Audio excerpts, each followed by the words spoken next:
Who is this who darkens my counsel by words without knowledge? Now prepare yourself like a man. I will question you, and you shall answer me. Where were you when I laid the foundations of the earth? Tell me, if you have that understanding. Who determined its measurements? Surely you know. Or who stretched the line upon it? To what were its foundations fashioned? Or who laid its cornerstone? When the morning stars sang together and all the sons of God shouted for joy?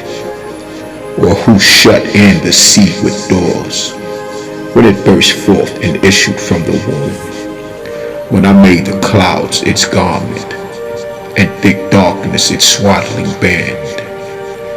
When I fixed my limit forward and set bars and doors? When I said, this far you may come, but no further, and here your proud waves must stop? Have you commanded the morning since your days began, and caused the dawn to know its place, that it might take hold of the ends of the earth, and the wicked be shaken out of it? It takes on form like clay under a seal, and stands out like a garment. From the wicked their light is withheld, and the upraised arm is broken. Have you entered the springs of the sea, or have you walked in search of the depths? Have the gates of death been revealed to you, or have you seen the doors of the shadow of death? Have you comprehended the breadth of the earth? Tell me, if you know all of this, where is the way to the dwelling of light? And darkness, where is its place, that you may take it to its territory, that you may know the paths to its home? Do you know it because you were already born then? Or because the number of your days is great? Have you entered the treasury of the snow?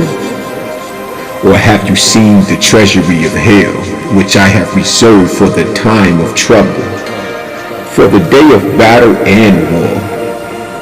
By what way is light diffused, or the east wind scattered over the earth? Who has divided a channel for the overflowing of water, or a path for the thunderbolt, to cause it to rain on a land where there is no one, a wilderness in which there is no man, to satisfy the desolate waste, and cause to spring forth the growth of tender grass? Has the rain a father?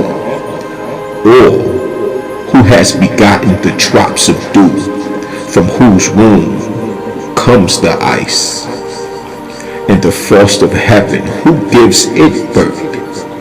The waters harden like stone, and the surface of the deep is frozen.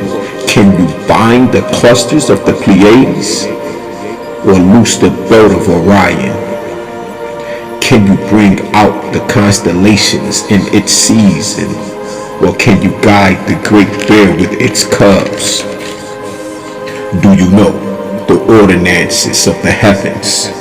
Can you set their dominion over the earth? Can you lift up your voice to the clouds, that an abundance of water may cover you? Can you send out lightnings, that they may go and say to you, here we are? Who has put wisdom in the mind, or who has given understanding to the heart? Who can number the clouds by wisdom, or who can pour out the bottles of heaven when the dust hardens in clumps and the clouds cling together? Can you hunt the prey for the lion, or satisfy the appetite of the young lions when they crouch in their dens, or lurk in their lairs to lie in wait?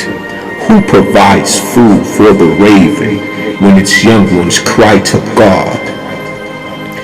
and wander about for lack of food. Do you know the time when the wild mountain goats bear young? Or can you mark when the deer gives birth? Can you number the months that they fulfill? Or do you know the time when they bear young? They bow down, they bring forth their young.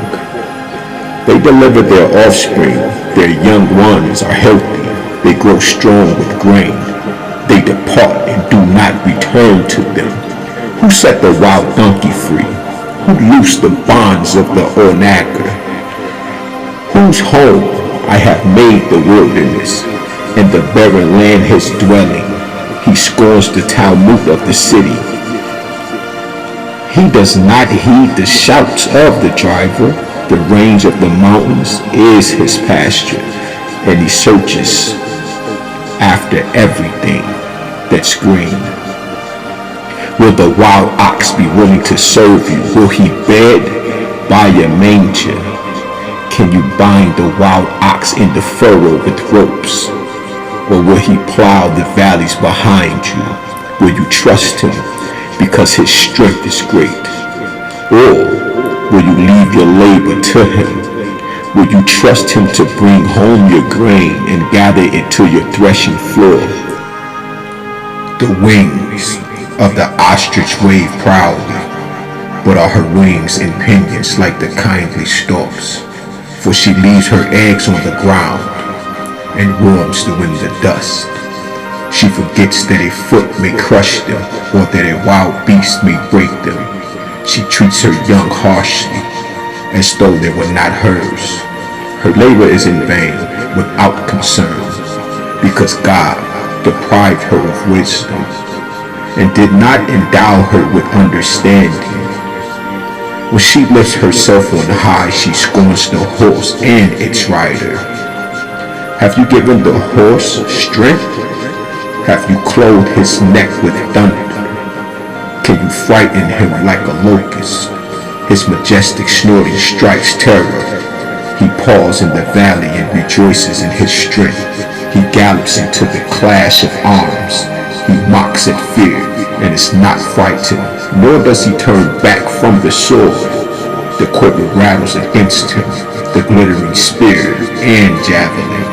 He devours in distance with fierceness and rage, nor does he come to a halt because the trumpet has sounded.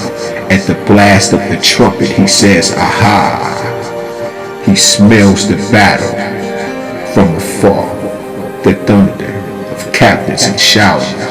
Does the hawk fly by your wisdom and spread its wings toward the south? Does the eagle mount up at your command and make its nest on high on the rock it dwells and resides, on the crag of the rock and the stronghold? From there it spies out the prey, its eyes observe from afar, its young ones suck blood. And where the slain are, there it is.